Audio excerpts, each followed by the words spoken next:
rumah kita masing-masing ya, dalam persekutuan doa malam online saat ini. Saat ini tema kita adalah hal berpuasa. Ya. Marilah kita persiapkan hati kita.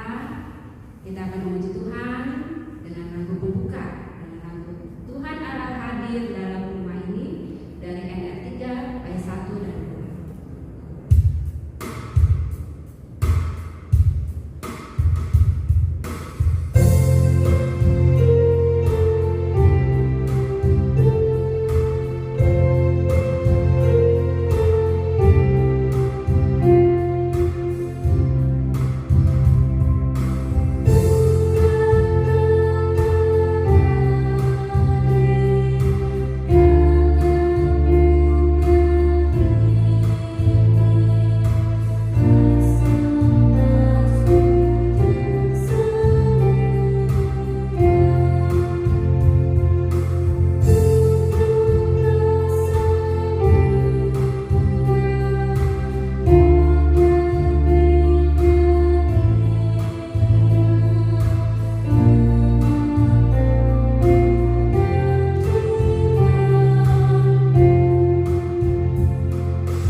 Tuhan Yesus yang penuh kasih, terima kasih untuk segala berkat dan kemurahan-Mu kepada kami.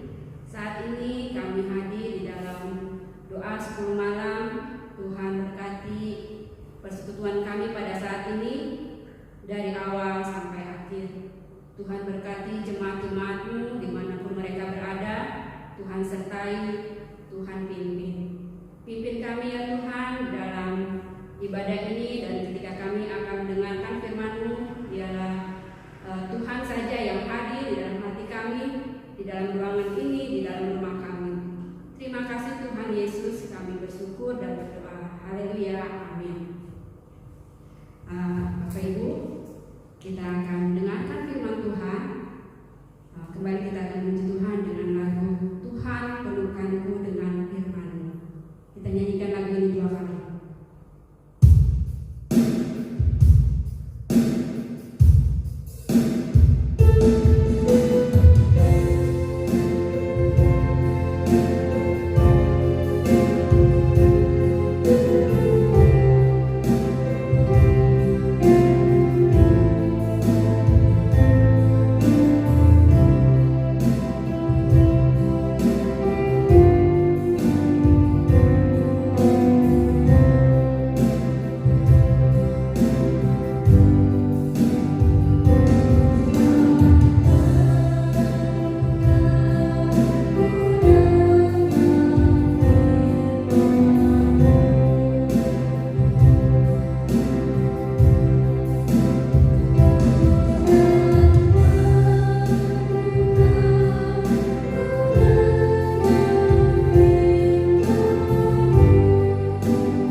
Bapak Ibu dikasihi oleh Tuhan Yesus Kristus, pada malam hari ini kita kembali di dalam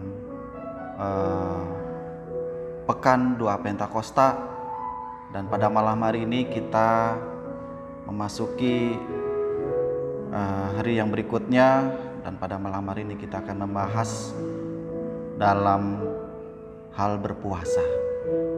Sebelum melanjutkan pembahasan kita berdoa. Bapa di sorga, pada malam hari ini kami datang kepada Tuhan dalam minggu Pentakosta. Tuhan kiranya berkati agar dalam doa Pekan Pentakosta ini kami boleh diberkati oleh firman Tuhan, sehingga kami boleh semakin dekat dengan Tuhan dalam persekutuan kami bersama dengan jemaat Tuhan, meskipun kami melakukannya secara online. Berkati agar dalam setiap penyampaian firman Tuhan ini, firman Tuhan boleh tersampaikan dan jemaat boleh mengerti. Berkati hamba-Mu dalam segala keterbatasannya ini, boleh menjadi berkat dalam memberitakan kebenaran firman-Mu. Berfirmanlah kepada kami Tuhan, karena kami siap untuk mendengarkan kebenaran firman-Mu. Dalam nama Tuhan Yesus Kristus kami berdoa. Amin.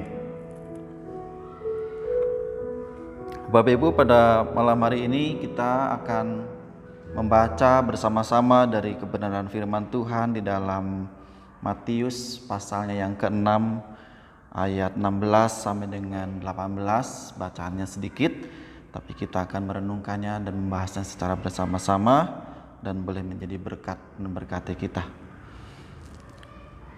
Matius pasalnya yang ke-6 ayat 16 sampai dengan 18. Lembaga Alkitab Indonesia memberikan judul Hal Berpuasa.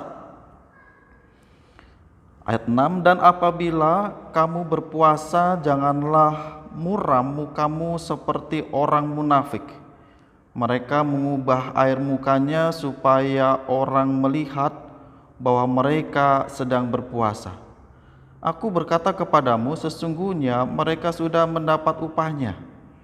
Tetapi apabila engkau berpuasa, minyakilah kepalamu dan cucilah mukamu, supaya jangan dilihat oleh orang bahwa engkau sedang berpuasa, melainkan hanya oleh Bapamu yang ada di tempat tersembunyi, maka Bapamu yang melihat yang tersembunyi akan membalasnya kepadamu. Demikianlah pembacaan kita. Berbahagialah kita yang mendengarkan kebenaran firman Tuhan ini dan yang melakukannya dalam kehidupan kita sehari-hari. Bapak Ibu yang dikasihi oleh Tuhan, seperti yang tadi awal saya katakan, pada malam hari ini kita berbicara tentang berpuasa.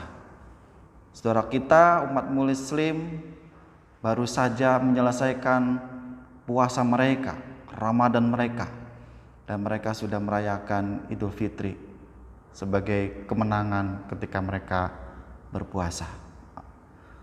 Dan kita pada malam hari ini kita belajar dari firman Tuhan tentang berpuasa. Bapak Ibu, apa sih puasa? Ya. Puasa itu adalah kehendak sukarela untuk tidak makan dan minum selama waktu tertentu. Ya. Ada batas waktunya. Tidak makan dan minum selama waktu tertentu sebagai disiplin rohani guna menguasai nafsu kedagingan sehingga lebih dekat dengan Tuhan. Ada tindakan sukarela ketika kita berpuasa. Jadi kalau kita berpuasa itu tidak dipaksakan, ya. Ada niat dari diri kita untuk mau berpuasa, tidak makan dan tidak minum. Itu biasanya seperti itu dilakukannya, dan itu adalah menjadi sebuah disiplin rohani. Saudara kasih Tuhan, ada seorang anak remaja datang kepada saya, ngobrol dengan saya, Pak, kok kita nggak berpuasa? Kok orang Kristen nggak berpuasa? Kalau kita berpuasa boleh nggak, Pak? Kalau kita ikut puasa dengan mereka yang Ramadan boleh nggak? Nah, ketika itu ditanyakan kepada saya katakan ada di Kristen tentang berpuasa, Tuhan Yesus mengajarkan itu. Tetapi masalahnya apakah berpuasa bagi kita itu wajib atau tidak?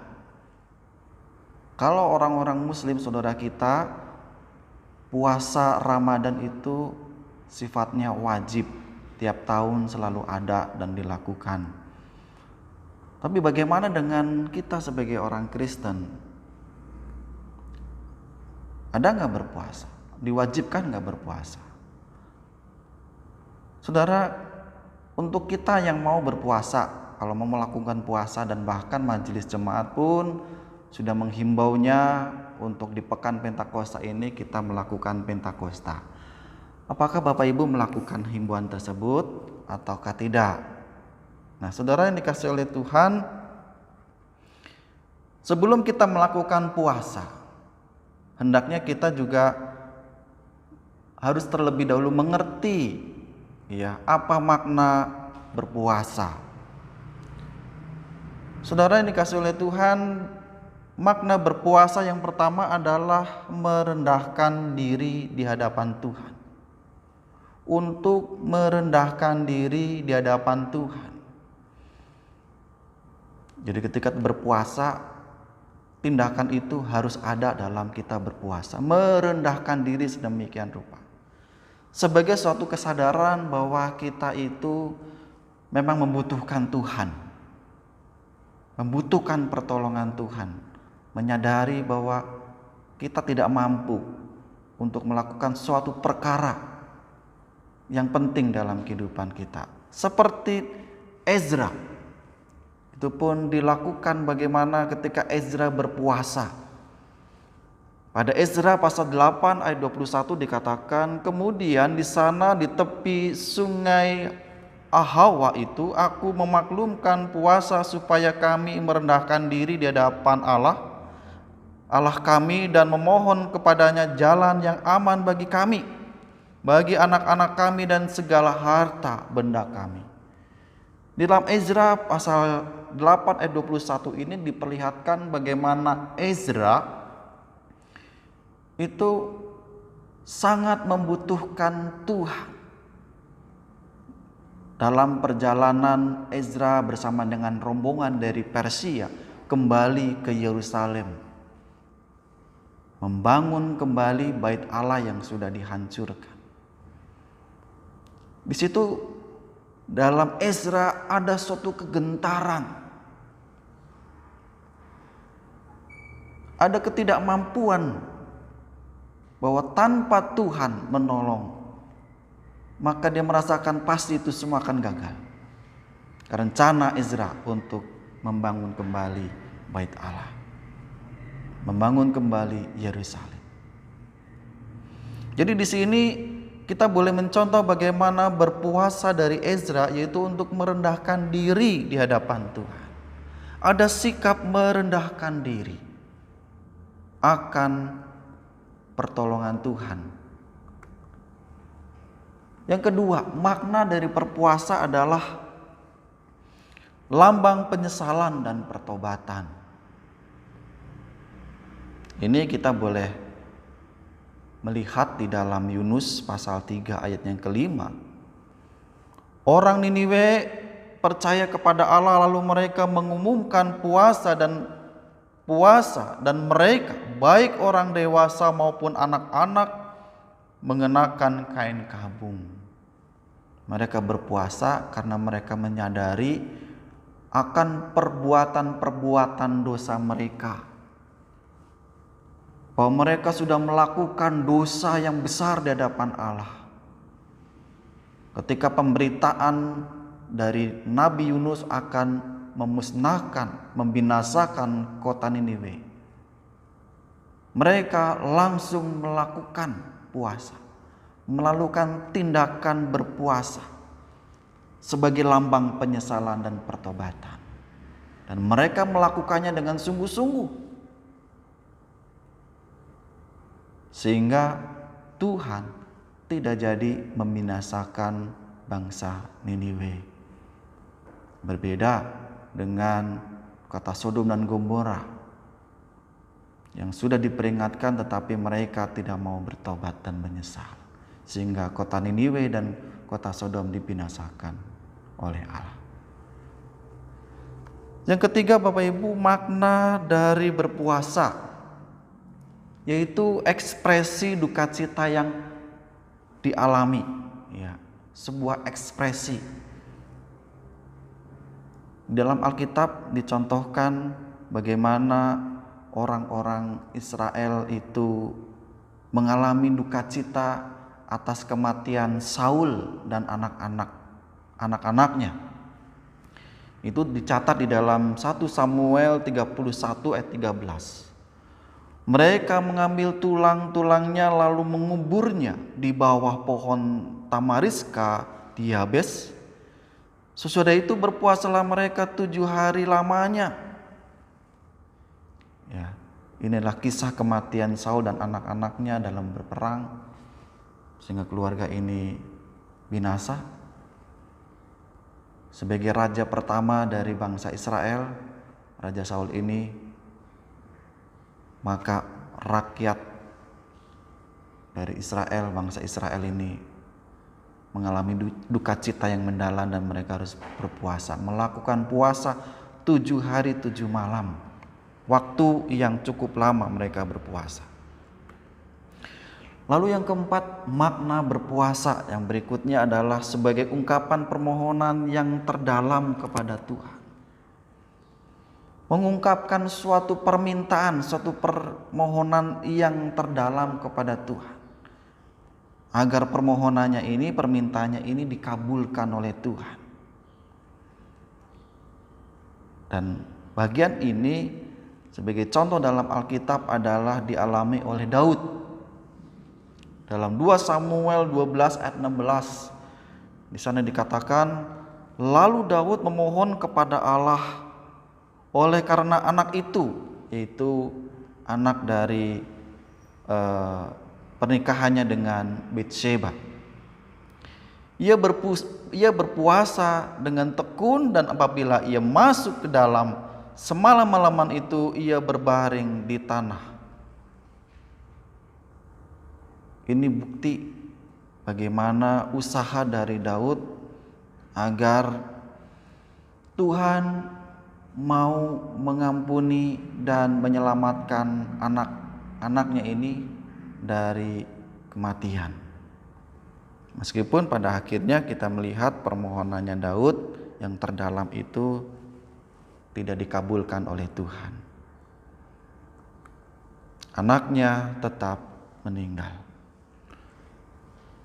Saudara dikasih oleh Tuhan, kita kembali di dalam bacaan kita tentang hal berpuasa yang diajarkan oleh Tuhan Yesus.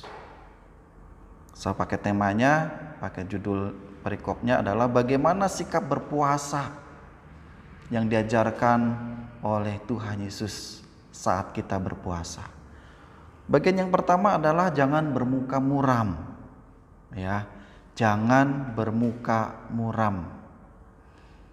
Matius 6 ayat 16 dikatakan, dan apabila kamu berpuasa, janganlah muram mukamu seperti orang munafik.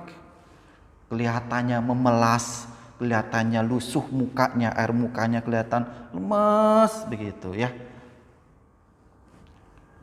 Mereka mengubah air mukanya supaya orang melihat bahwa mereka itu sedang berpuasa. Pesan Tuhan Yesus kepada orang banyak dan kepada murid-muridnya, kalau mereka berpuasa, aku berkata kepadamu, sesungguhnya mereka sudah mendapat upahnya. Jadi dalam berpuasa itu tidak perlu harus memperlihatkan muka yang kelihatan lemes. Ya, oh orang itu lagi puasa. Oh si bapak itu lagi puasa. Oh Pak Didi itu tuh kelihatannya puasa, itu kelihatannya itu lemes. Padahal belum tentu. Ya, mungkin dia lagi kelaparan, ya, atau mungkin dia lagi kelelahan, ya. Tapi Tuhan Yesus minta kepada kita ketika kita berpuasa, hendaknya kita tidak memasang muka yang muram atau mengubah air muka kita kelihatan lemas. Pesan dari Tuhan Yesus ketika berpuasa, ya, pada bagian berikutnya, bagian kedua, yaitu cucilah mukamu dan sisirlah rambutmu. Ya, kalau dalam kitab BIS, kitab bahasa Indonesia sehari-hari itu sangat kelihatan. Ya, ini perkataan dari kitab Matius pasalnya yang ke-17, ya. Cucilah mukamu dan sisirlah rambutmu. Matius 6 ayat 17 mengatakan, tetapi apabila engkau berpuasa, minyakilah kepalamu dan cucilah mukamu. Ya, minyakilah kepalamu itu maksudnya disisir, rapi rambutnya, jangan acak-acakan. Ya. Cucilah tetap muka agar kelihatan tetap seger, ya, tetap seger, tetap cakep, tetap cantik, ya, sehingga orang tidak melihat kalau kita itu sedang berpuasa, tidak karena kita kelihatannya seger padahal kita sedang berpuasa. Itu pesan Tuhan Yesus yang kedua ketika kita berpuasa. Pesan Tuhan Yesus yang ketiga ketika kita berpuasa, ya, jangan menunjukkan kepada orang lain kalau sedang berpuasa. Jangan mengatakan aku lagi puasa, ya. Jangan diganggu, digoda dengan makanan, ya. Jangan minum di depanku, ya. Aku lagi puasa. Tidak seperti itu. Dalam Matius 6 ayat 18 dikatakan, supaya jangan dilihat oleh orang bahwa engkau itu sedang berpuasa, melainkan hanya oleh Bapamu yang ada di tempat tersembunyi. Jadi ketika kita berpuasa,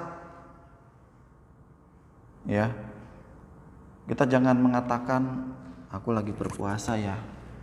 Jangan membuat aku marah, ya. Jangan membuat aku jadi kepengen makan, ya. Jangan membuat aku kepengen minum, ya, gitu, ya. Jangan memperlihatkan kepada orang lain kita berpuasa, tapi biarlah hanya Tuhan, hanya Allah Bapa di sorga yang melihat niat kita berpuasa. Saudara dikasih oleh Tuhan, ketika kita berpuasa,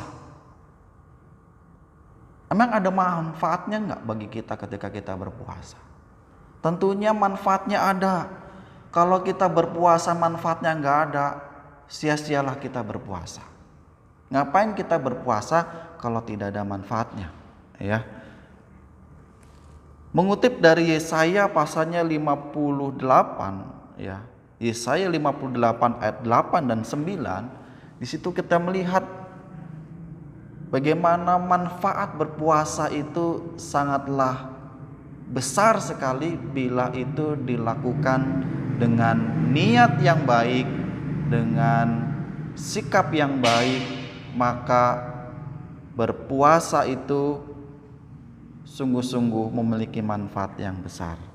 Dalam Yesaya 58 ayat 8 dan 9 di sana dikatakan, pada waktu itulah terangmu akan mereka seperti fajar dan lukamu akan pulih dengan segera. Kebenaran menjadi barisan depanmu dan kemuliaan Tuhan barisan belakangmu. Ayat 9, pada waktu itulah engkau akan memanggil dan Tuhan akan menjawab engkau dan berteriak minta tolong, dan ia akan berkata, ini aku.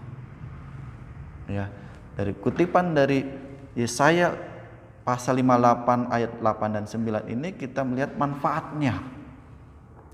Ya, kita boleh menelitinya lagi dalam Yesaya 58 ayat yang ke-8 dan 9. Saya mengambilnya itu ada 3 hal, padahal sebenarnya banyak di situ ya dikutip dari pasal 58. Manfaat yang pertama adalah memperoleh kesembuhan fisik dan rohani,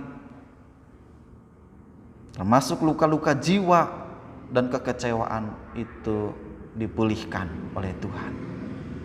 Ya, memperoleh kesembuhan secara fisik dan rohani. Luar biasa sekali Bapak Ibu, bila kita mengalami kekecewaan, bila ketika kita mengalami luka-luka batin, Marilah kita bisa manfaatkan ini untuk berpuasa, meminta pertolongan Tuhan untuk Tuhan memulihkan luka-luka batin kita, menyembuhkan kekecewaan kita.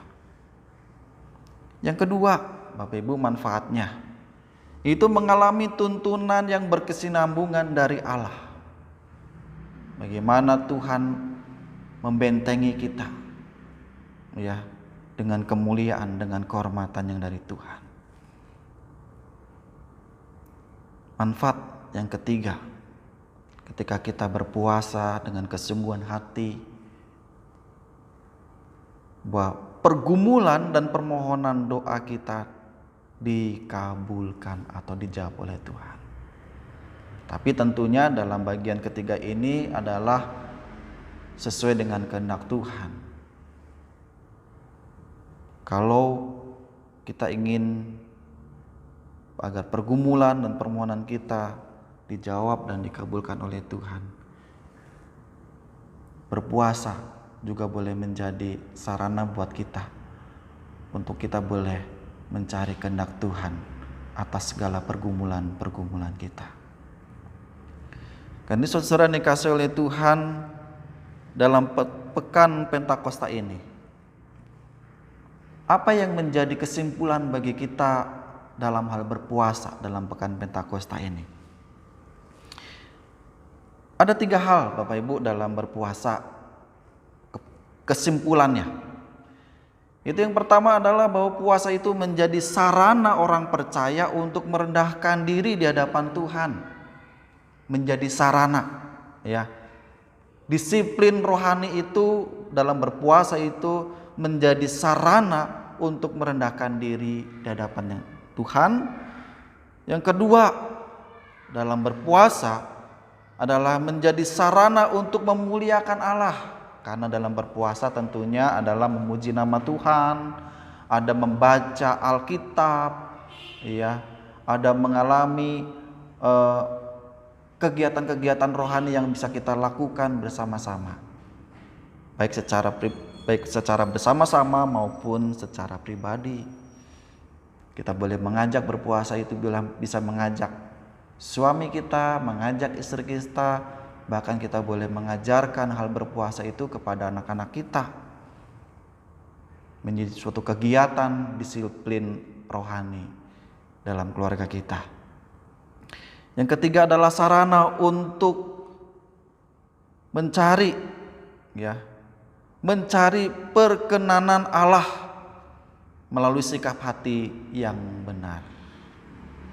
Ini menjadi sarana apakah Allah berkenan kepada kita, berkenan dalam ibadah kita, berkenan dalam doa-doa kita, berkenan di dalam pelayanan-pelayanan kita.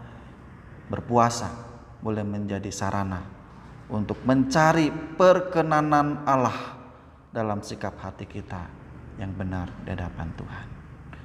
Biarlah Bapak Ibu melalui tema kita pada malam hari ini, bagi Bapak Ibu yang sudah melakukan puasa dari hari pertama, dari himbauan dari majelis jemaat, boleh terus bisa bertahan sampai kepada akhir dari pekan Pentakosta ini. Selamat berpuasa bagi kita semua yang melakukan himbauan dari majelis jemaat untuk berpuasa. Tuhan memberkati, Tuhan memampukan kita dalam berpuasa. Amin. Bapak Ibu, kita akan menaikkan doa-doa syafaat kita. Seperti yang kita ketahui bahwa bangsa kita masih ada di dalam suasana dilanda COVID-19. Kita pada malam hari ini ada 3 pokok doa yang boleh kita terus panjatkan kepada Tuhan, mohonkan kepada Tuhan. Yang pertama adalah penanganan COVID-19 oleh pemerintah. Kiranya itu menjadi penanganan yang baik, menolong warga Indonesia mengalami pemulihan dan kesembuhan. Yang kedua, kita boleh menaikkan doa-doa kita kepada Tuhan untuk gereja Tuhan bersama dengan jemaat Tuhan dalam program-program pelayanan dalam masa-masa COVID-19 ini. Yang ketiga, kita berdoa untuk PAUD Cahaya Kasih. Semoga di bulan Juni PAUD Cahaya Kasih ini boleh kembali beraktivitas sekolah kembali, karena anak-anak PAUD sudah sangat rindu untuk belajar bersama. Mari Bapak Ibu kita berdoa. Bapa di sorga, pada malam hari ini kami mengucap syukur untuk persekutuan Pekan Doa Pesta Kosta ini. Kami boleh terus dibekali oleh firman Tuhan, sehingga kami boleh terus ada dalam persekutuan dengan Tuhan dan jemaat Tuhan meskipun hanya melalui online. Tuhan, saat ini kami berdoa. Yang pertama, kami berdoa untuk bangsa dan negara kami. Tuhan, tolong kami agar di dalam penanganan COVID-19 ini, pemerintahan kami, presiden, para medis, dan juga seluruh sukarelawan dan warga negara boleh bersatu hati Tuhan untuk bersama-sama melawan virus COVID-19 ini, sehingga kami boleh dapat beraktivitas seperti sedia kala. Berkati para aparat keamanan yang berjaga-jaga menolong warga untuk mereka tidak mudik di Lebaran ini, sehingga penyebaran COVID-19 ini tidak sampai menyebar sampai ke pelosok-pelosok kampung dan desa. Tuhan, terima kasih Tuhan Yesus. Kami menyerahkan pemerintahan kami ke dalam pengasihan Tuhan. Yang kedua, Bapak Ibu, kita berdoa untuk gereja kita. Biarlah meskipun kita hanya melalui online, pertemuan secara online, firman Tuhan boleh tetap menyapa jemaat Tuhan. Kita berdoa. Bapa di sorga, pada saat ini kami juga berdoa Tuhan untuk jemaat Tuhan, baik di Gereja Kristus Jembatan Hitam maupun di Poscengklong yang saat ini tidak dapat beribadah kepada Tuhan secara bersama-sama di rumah Tuhan ini. Tapi kami mengucap syukur, kami selalu disapa oleh kebenaran firman Tuhan melalui video online Tuhan, sehingga kami sebagai jemaat Tuhan boleh dikuatkan, boleh dihiburkan oleh kebenaran firman Tuhan. Berkati jemaat Tuhan yang saat ini mengalami PHK, yang saat ini sedang mengalami sakit, yang saat ini mengalami pergumulan karena mereka tidak mendapatkan pekerjaan, tidak mendapatkan pemasukan, karena tidak mampu beraktivitas secara bebas. Tolong Tuhan agar jemaat Tuhan ini boleh tetap Tuhan mampukan untuk bisa bertahan, karena kami yakin Tuhan akan menolong jemaat Tuhan ini di dalam pergumulan-pergumulan mereka dalam menghadapi virus COVID-19 ini. Bapak Ibu, kita juga berdoa untuk PAUD Cahaya Kasih di bulan Juni. Semoga itu boleh kembali dapat aktif, boleh dapat kembali dimulai kembali kegiatan belajar mengajar di PAUD Cahaya Kasih. Kita doakan untuk guru-guru PAUD Cahaya Kasih, untuk BP, Paut Cahaya Kasih, untuk para donatur kita juga doakan agar mereka boleh tetap menjadi penyokong di dalam kegiatan belajar mengajar di Paut Cahaya Kasih di Pacangkelong kita ini. Kita berdoa. Bapa di sorga, saat ini kami juga berdoa Tuhan untuk proses belajar mengajar Paut Cahaya Kasih yang saat ini belum dapat dimulai kembali karena masih terjadi penyebaran COVID-19, sehingga proses belajar mengajar di Paut Cahaya Kasih ini tertunda. Harapan kami Tuhan, permohonan kami agar di bulan Juni Paut Cahaya Kasih kami ini boleh kembali dapat dimulai dalam pelajaran baru, agar anak-anak yang sudah sangat rindu untuk dapat bersekolah, kerinduan mereka Tuhan dengarkan, kerinduan mereka untuk mau belajar, untuk mau terus bertumbuh dalam proses belajar mengajar di Paut Cahaya Kasih. Tuhan dengarkan seruan doa mereka Tuhan, agar doa anak-anak kami ini boleh menjadi wujud nyata dalam proses belajar mengajar di bulan Juni mendatang.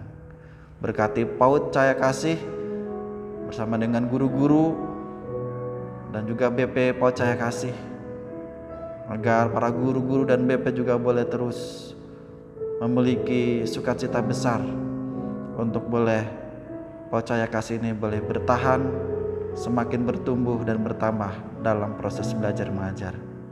Kami juga berdoa untuk para donatur Tuhan yang menyokong dana bagi proses belajar mengajar di Paut Cahaya Kasih. Berkati para donatur ini Tuhan, berkati pekerjaan mereka, berkati keluarga mereka, sehingga mereka boleh terus dapat menjadi donatur bagi kegiatan belajar mengajar di Paut Cahaya Kasih. Terima kasih Tuhan Yesus.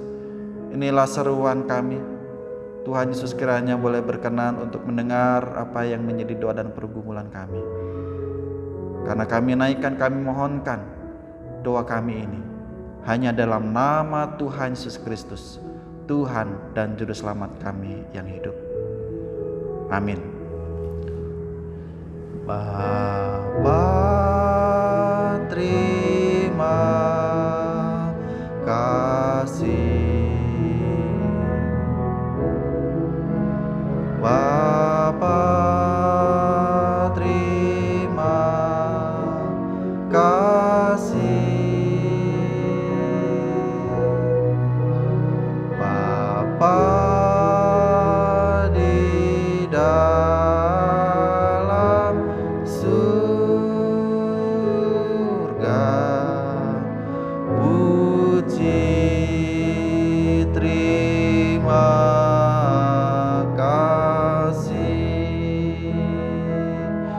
Amin.